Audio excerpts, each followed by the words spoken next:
Hi guys, invited tayo ni YouTube sa Creator Community Summit nila this year. Exciting to kasi first time ko makaka-attend dito. Dati pinapanood ko lang yung mga paborito kong YouTubers habang nag-uumpisa sila. Na-invite sila sa event na yun, vina-vlog nila yung event na yun. And ngayon, ito na, invited tayo. Tapos, i-vlog rin natin. Sigurado maganda to kasi matagal hindi nagkaroon ng YouTube Creator Community Summit dahil sa pandemic. Ang lupit kasi yung official event gaganapin sa The Blue Leaf. Yun yung isa sa pinakamahal na events location sa McKinley.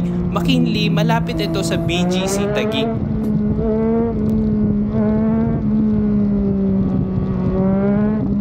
Lane filter gaming muna tayo, sobrang traffic pero ganyan talaga pag gantong season sa BGC, maraming events, maraming sasakyan pero nakakalusot pa rin, motor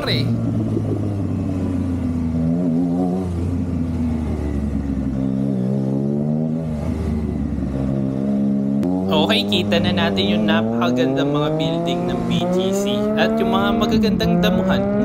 Alright, McKinley na to. Malapit lang to sa Philippine Army Base. Ito na yung The Blue Leaf Pavilion. Ang sabi sa akin, sabihin ko lang daw sa guard yung YouTube channel ko.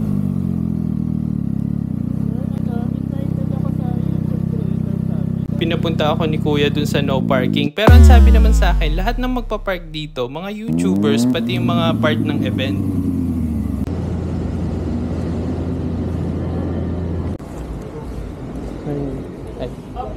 Wow! Here in the band area. Thank you, sir. Napaka-maasikaso nila. Tapos eto, pinag-post tayo at pinicturean kasi gagamitin daw to sa mismong video ni YouTube.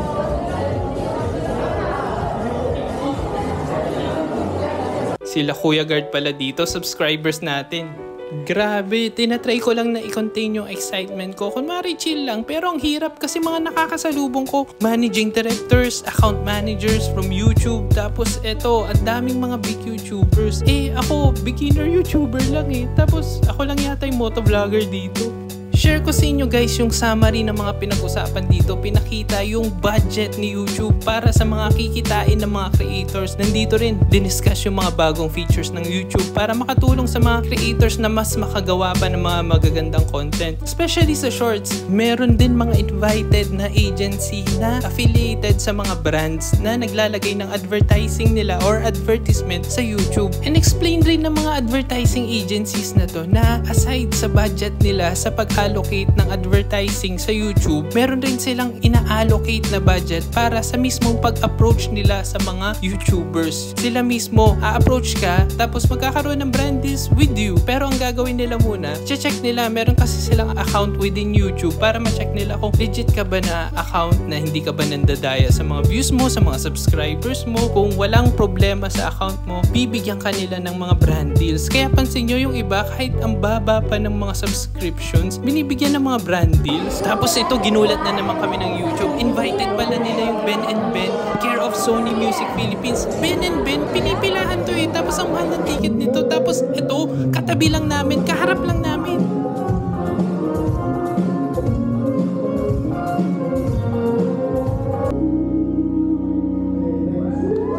Yung sunod nilang kanta, ang title, Courage. Napaka-timely nito para sa event nito. Ang message ng kantang to sa mga creators, keep carrying on with courage.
Tapos ito na nga, pinakanta rin kami ng Ben and Ben. May iba-iba yung aming mga roles eh. May soprano, alto, may bass.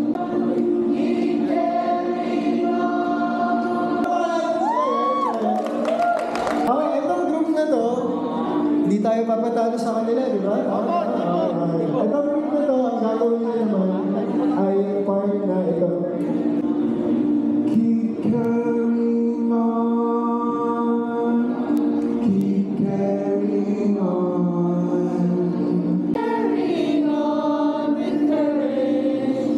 Keep carrying on, keep carrying on. Keep carrying on with courage. Keep carrying on, keep carrying on with courage. Keep carrying on. At nakita ko na nga yung iba pang members ng Tier 1 Amplify nagsasayawan, inaya na akong kumain.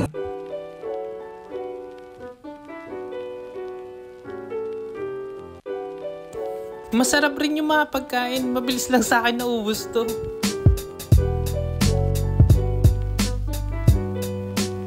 Hindi rin dito mawawala yung freebies galing kay YouTube.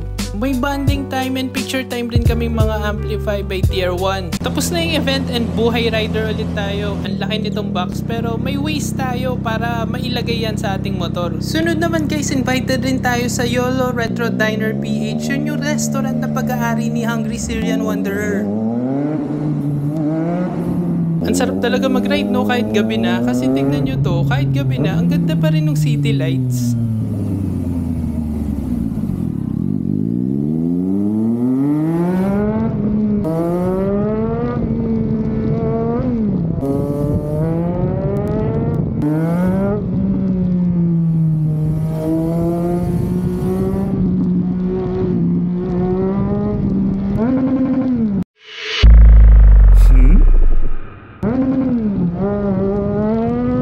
Sarap talaga ng ride na to. Tignan nyo sa taas yung muno. Ang ganda. So, andito na tayo sa YOLO Retro Diner PH at may mga subscribers pala tayo dito. Dahil nakakain na yung lahat, nag-shake lang kami dito, nachos at mga iba't iba pang dessert. Napakasarap. Na-enjoy na namin yung pagkain, tapos na. And ito, balik ako sa pag-enjoy sa pag-ride. Especially yung tunog ng exhaust sa tunnel. Dito ko na rin i-end yung video natin guys. Salamat for joining me. Please like, share, subscribe, and keep on activating!